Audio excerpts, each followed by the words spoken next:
হাসপাতালে আছেন তাদের রোগ মুক্তি ও দেশনেত্রী বেগম খালেদা জিয়া আশু মুক্তি কামনা দোয়া মিলাদ মাহফিলের সংগ্রামী সভাপতি, উপস্থিত প্রধান অতিথি, বিশেষ অতিথি, মঞ্চের সামনে সকল আমার প্রাণপ্রিয়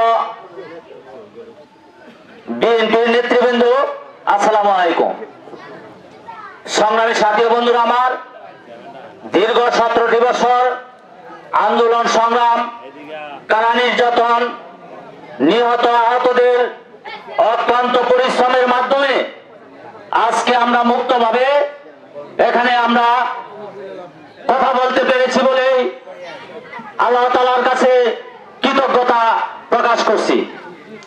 সংগ্রামী সাথী বন্ধুরা, আমার দীর্ঘ 17 বছর আন্দোলন সংগ্রামের মাধ্যমে একটা ফেসিবাদ সরকারের পতন হয়েছে।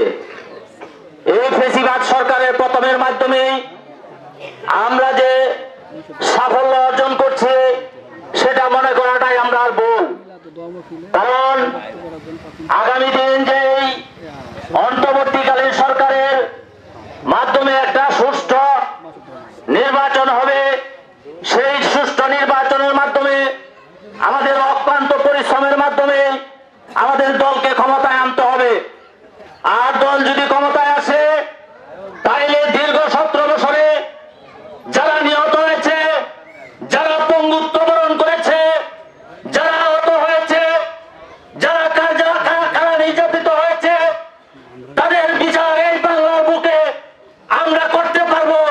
সংগ্রামী সাথী বন্ধুরা আমার, আর যদি আজকে আমরা এই সরকারের পতনের পরে আমাদের আত্মীয় খুঁজে, বাইক জামাই খুঁজে, খালাতো ভাই খুঁজে, মামাতো ভাই খুঁজে, তাদেরকে আওয়ামী লীগের দূষকদেরকে যদি আমরা সহযোগিতা করি পরোক্ষ প্রত্যক্ষভাবে, আমরা সেই কাঙ্ক্ষিত লক্ষ্যে আমরা পৌঁছতে পারবো না। সংগ্রামী সাথী বন্ধুরা আমার, আমি বলতে চাই আজকে 500 ওয়াট বিএনপি কর্তৃক আয়োজিত মিলাদ ও দোয়া মাহফিলের মাধ্যমে বলতে চাই, পাকুন্দিয়া থানা বিএনপির হাইকমান্ডকে আমি বলতে চাই, কোন বিএনপির আত্মীয় কোন পরিচয়ের মাধ্যমে আপনারা কোন সহযোগিতা এবং নাম কাটার চিন্তা করবেন না।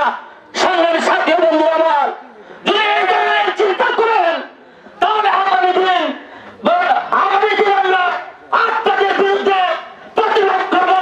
কেন আপনারা সেই আওয়ামী লীগের দূষকদেরকে নাম কাটার চিন্তা করেন, প্রশ্রয় দেওয়ার চিন্তা করবেন না কোনোদিন। সংগ্রামী সাথী বন্ধু আমার, আমি কোন বড় নই, আমি সাধারণ একটা কৃষক দলের পাকুন্দিয়া উপজেলার সাধারণ সম্পাদক হিসাবে আপনাদেরকে আশ্বস্ত করতে চাই যে পাকুন্দিয়া কোন বৈষম্য থাকবে না, পাকুন্দিয়া কোন নেতায় কোন আওয়ামী লীগের সুপারিশ চলবে না। সংগ্রামী সাথী বন্ধুরা আমার, আপনারা একটু সজাগ থাকবেন। আগামী দিন